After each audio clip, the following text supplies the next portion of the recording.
La vidéo que tu t'apprêtes à regarder est un extrait du masterclass de plus de 20 heures où je partage absolument tout dans mon business. Comment j'ai réussi à faire plus de 6 chiffres par mois avec mon agence de consulting en vendant des offres à high ticket.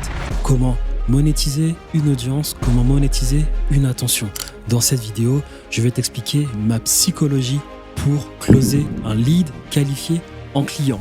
Bon visionnage. Entrepreneur, quel est votre métier ? Si tu es un propriétaire d'agence, un coach, un consultant, un créateur de contenu, un prestataire de services ayant un business high ticket et souhaitant développer sa personal brand, je t'invite à rejoindre la communauté Conquête Digitale. Dans cette communauté, tu bénéficieras de plusieurs avantages.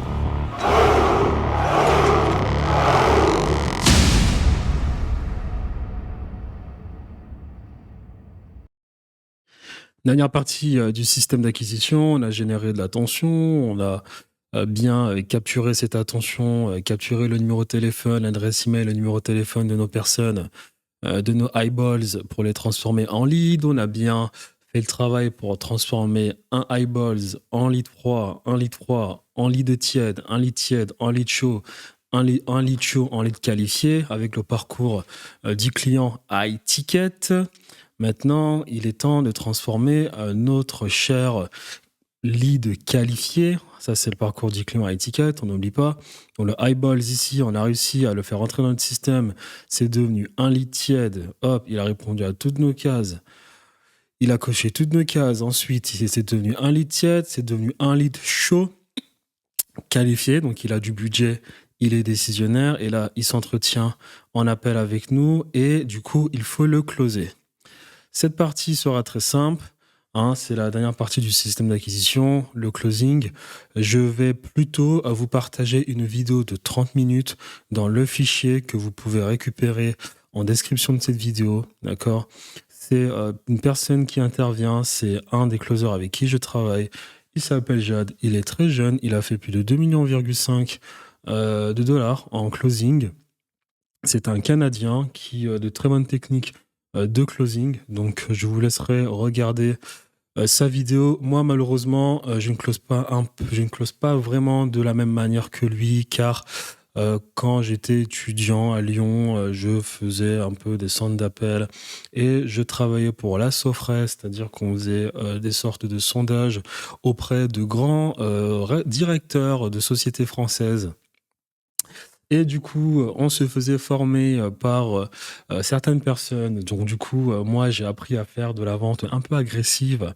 Et dans ce business, lorsque vous créez beaucoup de contenu, lorsque vous avez un bon système d'acquisition, vous n'êtes pas obligé de faire de la vente super agressive.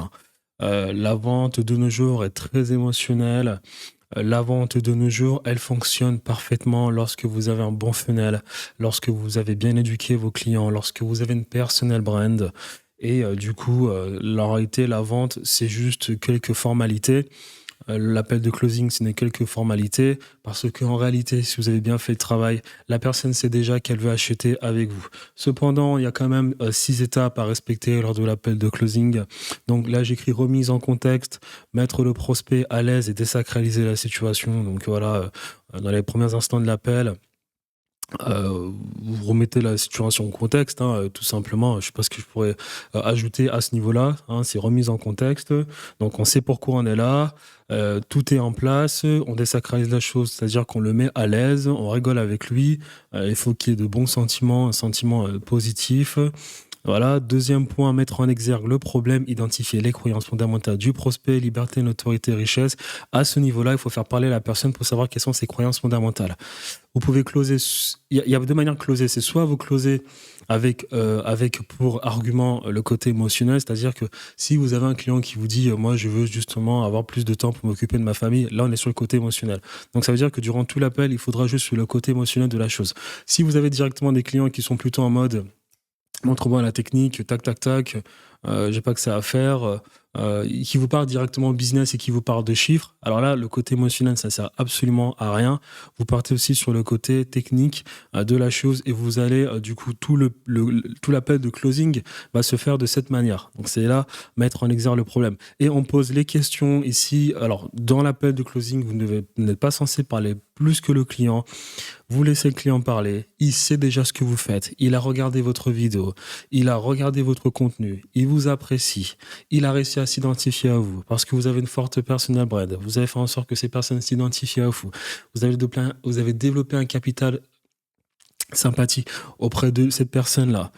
Cette personne pense que vous êtes la bonne personne pour l'aider, donc pas la peine de parler ou pas la peine encore pas la peine encore d'essayer de convaincre la personne. Normalement, cela a été fait lors de lors de toute la création de contenu que vous avez pu mettre en place sur du coup votre funnel YouTube et j'en passe. Si vous êtes dans un funnel un peu plus court, c'est-à-dire, voilà, vous n'avez pas créé autant de contenu, mais vous avez une vidéo de vente. Alors oui, il faudra un peu vous vendre. C'est dans la 4e partie. Mais si vous avez vraiment une belle chaîne YouTube avec des bonnes vidéos, vous n'avez même pas besoin de vous vendre. Si vous débutez dans la partie 4, vous vendez un peu, un minimum. Mais normalement, la personne a déjà vu votre VSL et qu'elle sait exactement elle sait, voilà, vite fait de quoi vous parlez. Donc, mettre en exergue le problème, on pose les bonnes questions à la personne, on la laisse développer, on essaie de capter les premiers signes c'est-à-dire sur quoi est-ce qu'on va développer lorsqu'on présentera notre solution. On laisse cette personne parler, on lui laisse expliquer nos problèmes et voilà, rétrospective sur les process mis en place par le client. Donc là, c'est-à-dire que la personne a parlé, on a identifié sur quel aspect on allait du coup closer la personne, émotionnel ou non émotionnel. Alors tout est émotionnel, hein, mais il y a un pourcentage d'émotion dans le process, d'un pourcentage d'émotionnel en la personne, en la personne justement que vous allez essayer de closer. Ce sera à vous de poser le pour et le contre, d'accord. Et là, quand il y a rétrospective sur le processus mis en place par le client, c'est que là vous devez très vite débiter, c'est-à-dire que là, dans la 2e partie, lorsqu'il vous donne ses problèmes, vous devez très vite analyser ces problèmes pour vite identifier sur quel aspect, du coup, sur quel point des problèmes qu'il vous a émis, sur quel point vous allez pouvoir appuyer pour lui faire rendre compte que là, en fait, il devait changer telle partie, là, il devait changer telle partie, là, il devait changer telle partie. Mais quand je dis que là, il devait changer telle partie, ce n'est pas en mode, ah, tu vois, là, t'as mal fait la chose. Non, non, non. C'est, par exemple, si la personne est dans l'émotionnel, tu vas lui dire, ah, tu vois, ici, tu aurais dû changer telle partie. Je pense que c'est pour ça que tu n'as pas atteint ton objectif. C'est pour ça que tu n'as pas réussi. Tu joues sur le côté émotionnel, tu vois. C'est pas, tu cherches pas en soi à faire en sorte que la personne se sente coupable. Non. Tu joues plutôt sur le côté émotionnel dans le sens où, comment est-ce que je pourrais dire cela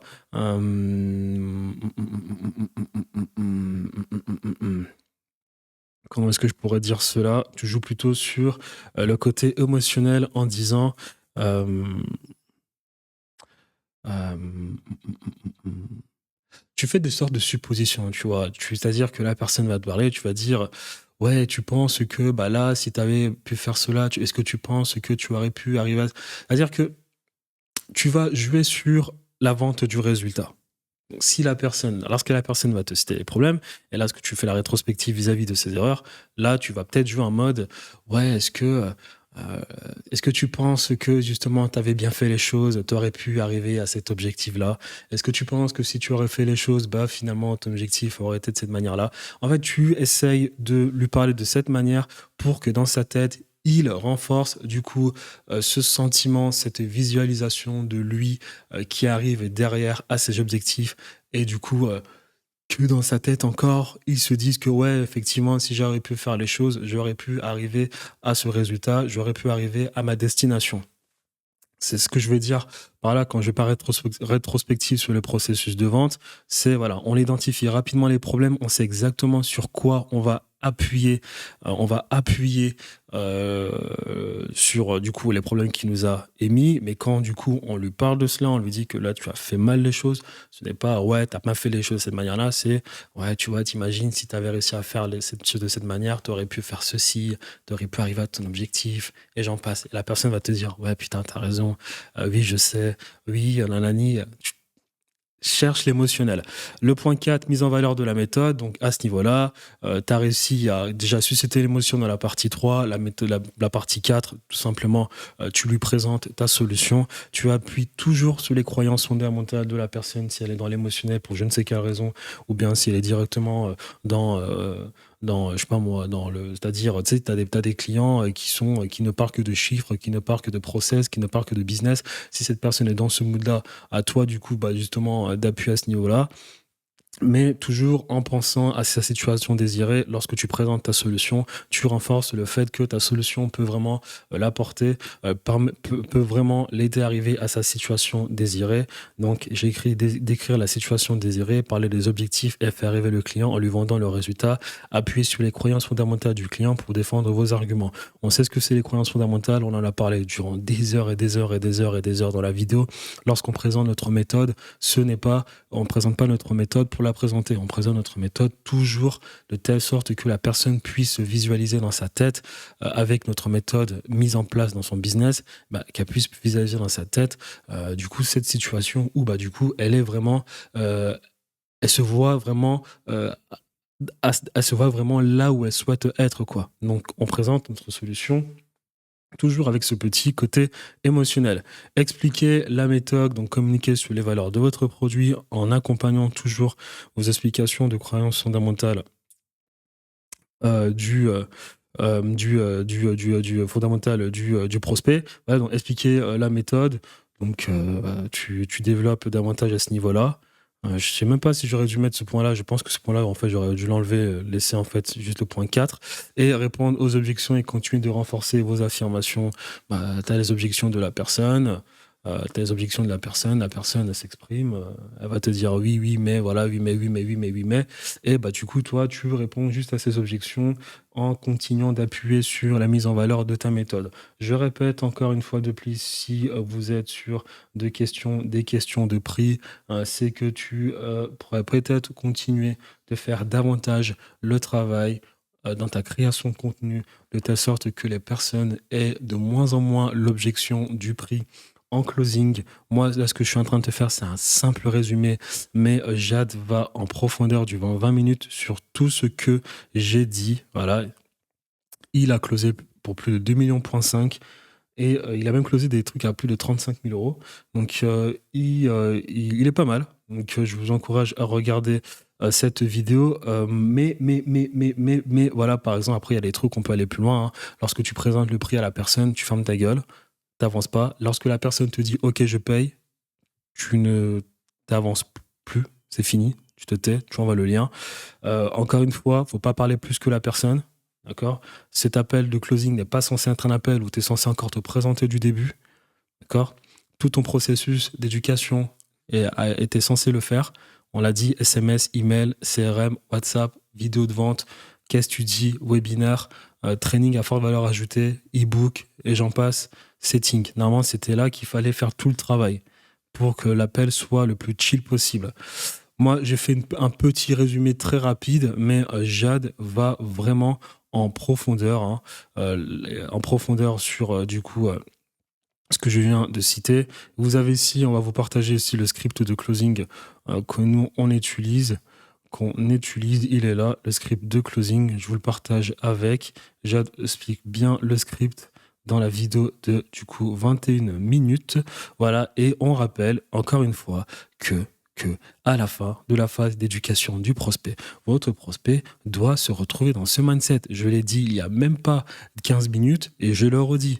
Si ton prospect est dans ce mindset, c'est-à-dire qu'il veut vraiment travailler avec toi avant l'appel de vente va très bien se passer. D'accord ? Je répète, il y a des petits génies qui se pensent vraiment des génies sur Internet en disant que c'est les meilleurs closers du monde. Le but pour nous n'est pas d'être le meilleur closer du monde. Ça ne m'intéresse pas du tout d'être le meilleur closer du monde. D'accord ? Le but pour nous est d'avoir une forte personal brand. Lorsqu'on a une forte personal brand, lorsqu'on génère l'attention, lorsque des personnes nous font confiance, le setting, c'est facile, le closing, c'est facile, tout le reste est facile. Si vous avez besoin d'avoir des techniques incroyables pour faire du closing, c'est que vous avez un gros problème pour capter l'attention, vous avez un gros problème pour susciter la confiance vis-à-vis de vos prospects dans le produit primaire, c'est-à-dire la création de contenu que vous faites. Vous avez un gros problème à ce niveau-là. Je l'ai déjà expliqué. Grant Cardone fait 200 millions à l'année. Il a une équipe de vente qui est complètement nulle. Il fait tout le travail dans l'attention. Il est viral. Il fait des posts. Il poste énormément. Regardez sa chaîne YouTube. Il y a plus, je sais pas, 20 000 vidéos postées. Il poste près de 5-6 fois par jour sur ses comptes Instagram et j'en passe. Il fait le travail. Les personnes connaissent la personne. Du coup, l'appel de vente est plus facile pour ces closers. Tu mets un closer qui est un 3 sur 10 dans le funnel de Grant Cardone, il peut closer. Si vous avez besoin d'être un closer extraordinaire, revoyez votre système. Et je le répète, n'écoutez pas les personnes qui vous disent d'avoir une petite audience ciblée et je ne sais quoi pour derrière avoir un business, je sais pas, limpide parce que du coup, dans votre audience, il n'y a que les personnes que vous souhaitez transformer en clients. Pas les choses comme ça. On cherche anti-fragilité et on optimise notre branding et l'attention qu'on est capable de générer. Je le répète, je me suis entretenu avec un Canadien, il fait plus de 500 000 euros à l'année, ses closers, c'est des vacataires. Parce que lui, en question, il fait tout le travail sur sa chaîne YouTube. Tout le temps. Tout le temps. Il poste des vidéos sur sa chaîne YouTube qui font plusieurs heures. Il poste sans arrêt. Donc, il fait du high ticket, hein. Il vend des produits à 15 000 balles. Hein. Lors de l'appel de vente, ces closers, ils sont en vacances. Ayez cette mentalité-là. Quand vous commencez ce que vous faites là, lorsque vous commencez à vendre vos services sur Internet pour des B2B ou bien pour des B2C, lorsque vous voulez proposer des programmes d'accompagnement, de coaching, des formations, la capacité que vous, la principale qualité que vous devez développer en tant que businessman, en tant qu'entrepreneur, c'est votre capacité à générer de l'attention. Pas vos scripts de vente, vos systèmes de EOD, vos systèmes d'opérationnel. Ça, c'est des commodités, c'est terminé ça. C'est terminé, je l'ai expliqué durant 20 heures. Donc je ne vais pas recommencer aujourd'hui, maintenant. J'ai expliqué durant 20 heures, c'est terminé. Vous devez avoir une personal brand forte. Vous devez avoir un capital sympathie, vous devez avoir une communauté puissante. Vous devez faire en sorte que des gens s'identifient à vous. Les gens doivent vous apprécier, des gens doivent se voir en vous. Que vous soyez timide, arrogant, gentil, peu importe. Si vous êtes timide, vous devez faire en sorte que les personnes timides s'identifient à vous. Si vous êtes arrogant, vous devez faire en sorte que les personnes arrogantes s'identifient à vous. Mais correctement. Comme ça, derrière, vous n'avez pas besoin d'avoir les meilleures équipes de vente, les meilleurs closers et j'en passe. Si vous me regardez, que vous débutez, mettez dans votre tête que vous n'aurez pas le meilleur closer qui travaillera pour vous, vous n'aurez pas le meilleur setter qui travaille pour vous et vous n'aurez pas la meilleure équipe de vente de tous les temps. C'est très compliqué à réaliser en France. D'accord ? Donc derrière, pour être antifragile, vous devez avoir une personal brand très, très, très, très, très puissante pour du coup compléter les creux que vous aurez dans votre système opérationnel. J'espère que je me suis bien fait comprendre. Donc là, tout le travail en amont que vous aurez fait doit vous faciliter, doit vous faciliter la chose lors de votre appel de vente.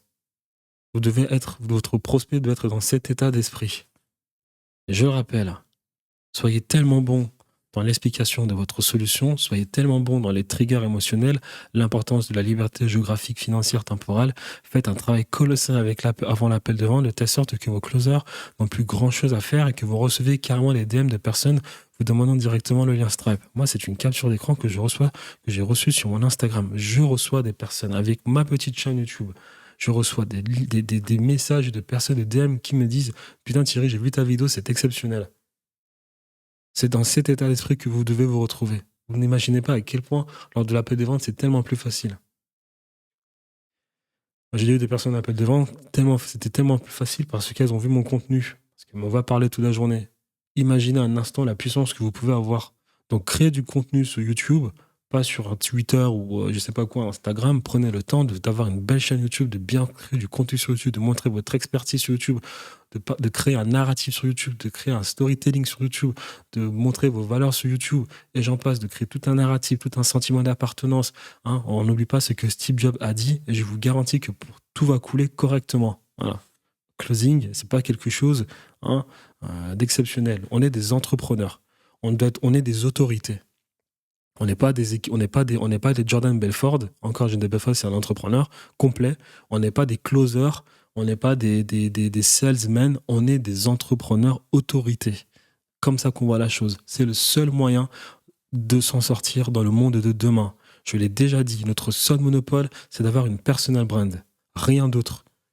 N'écoutez pas les personnes qui vous parlent de Web3, Web4, Web5, Web6, Web7, la crypto-monnaie, l'intelligence artificielle, et j'en passe. Les seules personnes qui font de l'argent dans ces secteurs-là sont les personnes qui ont des personal brands. Je l'ai déjà expliqué. Les premiers qui seront sur le Web3 feront de l'argent, mais c'est à ce moment-là que la compétition est la plus accrue. Donc, lorsque vous aurez un gagnant, il prendra 99% des parts. Je vous ai donné l'exemple de Yumi Denzel, l'exemple de Apple, pour que Apple devienne Apple, il faut que 1 million de personnes meurent à San Francisco. Pour que Amazon ait pu devenir Amazon, il a fallu que 1 million d'entreprises meurent. Yumi Denzel a fait exploser le dropshipping, il a détruit le business du dropshipping et a pris 99% des gains. Hormozy, qui est autant viral, la seule chose qui arrive, c'est que tout le monde veut se lancer dans le business, donc ça fait plus de compétition, les publicités deviennent chères. J'ai donné l'exemple de Iman Gadzhi qui a explosé. La seule chose qui arrive, c'est que tout le monde veut lancer des agences et ça fait leur travail, ça fait que tout le monde fait n'importe quoi et que derrière, les clients qui se font contacter par les agences sont de plus en plus réticents. C'est la loi du business. On ne l'oublie pas. Que lorsque on est les premiers sur une tendance, c'est à ce moment-là qu'on est le plus en compétition vis-à-vis des autres. Et il va rester, parmi les premiers, il va en rester un qui va prendre 99% des parts, et les personnes qui vont suivre et faire de l'argent, ce seront les personal brands, pas les autres qui arriveront plus tard, alors qu'il y en a un qui aura créé le monopole. On ne l'oublie pas. Vous le voyez aujourd'hui, les Paris Hilton, les Iggy Azalea, les Mia Khalifa lancent des crypto-monnaies, elles font des thunes. Logan Paul fait des thunes, ils font tous des thunes. Les NFT, tu as les premières NFT qui sont arrivées, qui ont fait de l'argent, le reste, elles ont tous disparu. Tu as 0,0001% d'NFT qui ont fait beaucoup d'argent, le reste, toutes mortes, et après, tu as toutes les personal brands qui sont arrivées, les Booba, les Donald Trump carrément, toutes les meufs qui font OnlyFans, ils sont tous arrivés, ils ont proposé des NFT, ils se sont mis plein les poches. Hein, je répète, je vois Luc Belmar, qui est un entrepreneur qui crée aussi un narratif sur l'argent. Il fait des posts sur sa story Instagram qui te dit, qui est en train de te dire, si tu as 50 000 euros, contacte-moi, je vais te présenter des crypto-monnaies. Qu'est-ce qui se passe? Il va te facturer 30 000 euros pour que tu passes la crypto-monnaie. Lui, la crypto-monnaie, il n'est pas obligé d'ailleurs d'investir, hein, parce que quand il a 100 personnes qui du coup le contactent, il fait facturer 30 000 euros à 100 personnes. Lui, dans ses poches, il y a 3 millions d'euros sans avoir pris un risque. Donc on ne l'oublie pas, avec une personal brand, vous êtes antifragile à jamais. Vous avez un super pouvoir. Vous avez un super pouvoir lorsque vous avez des gens qui vous écoutent, peu importe la nouvelle tendance de demain. Et parce que vous avez un super pouvoir quand les gens vous écoutent, lorsque vous essayerez de leverage les nouvelles tendances parce que vous comprenez parfaitement le darwinisme et vu que vous êtes de bons entrepreneurs, tout fonctionnera pour vous. Nous sommes des autorités, nous ne sommes pas des closers, nous ne sommes pas des setters, nous ne sommes pas des media buyers, nous ne sommes pas des marketeurs, nous ne sommes pas des mecs de l'opérationnel. Nous sommes des autorités et on fait tout pour être une autorité.